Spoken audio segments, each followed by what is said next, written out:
La musique pop, c'est comme les sciences physiques. Rien ne disparaît, tout se transforme. On nous vend du neuf, du frais, du nouveau, alors qu'en fait, c'est juste un vieux machin dans un nouveau packaging.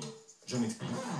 Depuis 4 ans, Lady Gaga domine le monde de la pop grâce à son habile assemblage de musique que par pudeur on nommera peu exigeante et une omniprésence médiatique.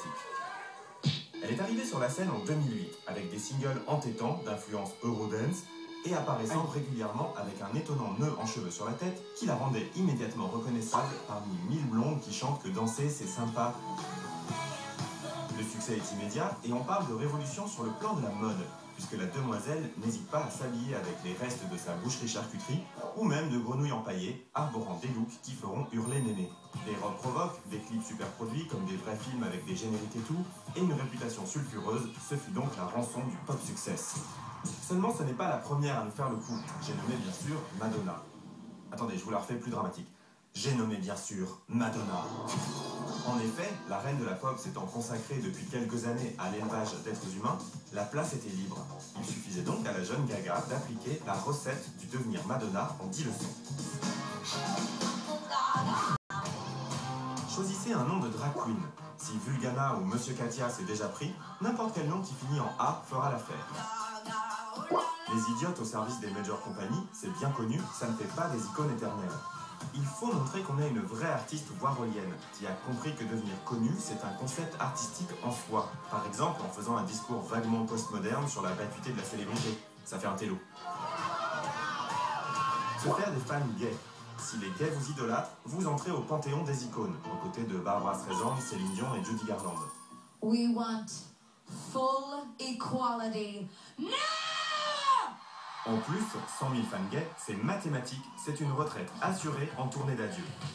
L'accessoire obligatoire, le soutien-gorge rigolo. En cône ou en fusil, ça fait féministe. Détourner les symboles religieux, ça sent le sulfure. Mais affirmer régulièrement que vous êtes fidèle et croyante, ça rassure. La bisexualité est de mise, même si c'est juste pour faire semblant. D'ailleurs, pensez à matiner chacun de vos clips d'un peu de sexe pour faire coquine.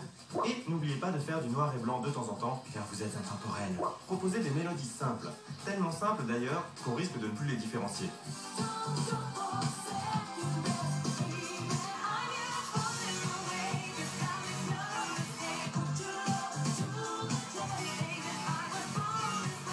C'est pas du ramayad, mais presque. Et enfin, et surtout, le style. Madonna avait compris avant tout le monde qu'il fallait changer de style chaque année. Nouvel album, nouveau look. Elle est donc passée de dentelière à vide-grenier, à étoile patine, à boléro de Ravel, à dominatrix, à cowgirl, à veuve sicilienne, à ange de Charlie.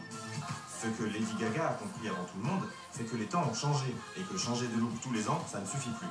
Les médias vont plus vite, et tout ce qui a 5 jours est dièse old, ça veut dire dépassé, en jeune. C'est pourquoi, en 3 mois seulement, elle peut passer de Queer Center à Château Rouge, à Cube Cool, à Lépreux Albinos, à Dick Rivers, à Kryptonite. Manque de bol, cette recette commence déjà à s'essouffler, puisque les looks surprises de Gaga ne surprennent plus personne, et ce qu'on nous propose désormais chaque semaine, c'est un nouveau look interchangeable avec la nouvelle chanteuse qui va avec. Par exemple, on est passé de Madonna à Lady Gaga, à Nicki Minaj, à Jessie J, à Kesha, à Katy Perry, etc. C'est bien la preuve que la culture, c'est comme la confiture, moins on en a, plus on l'article. C'est pas ça? C'est pas ça l'expression? En pleine des confitures, nos 3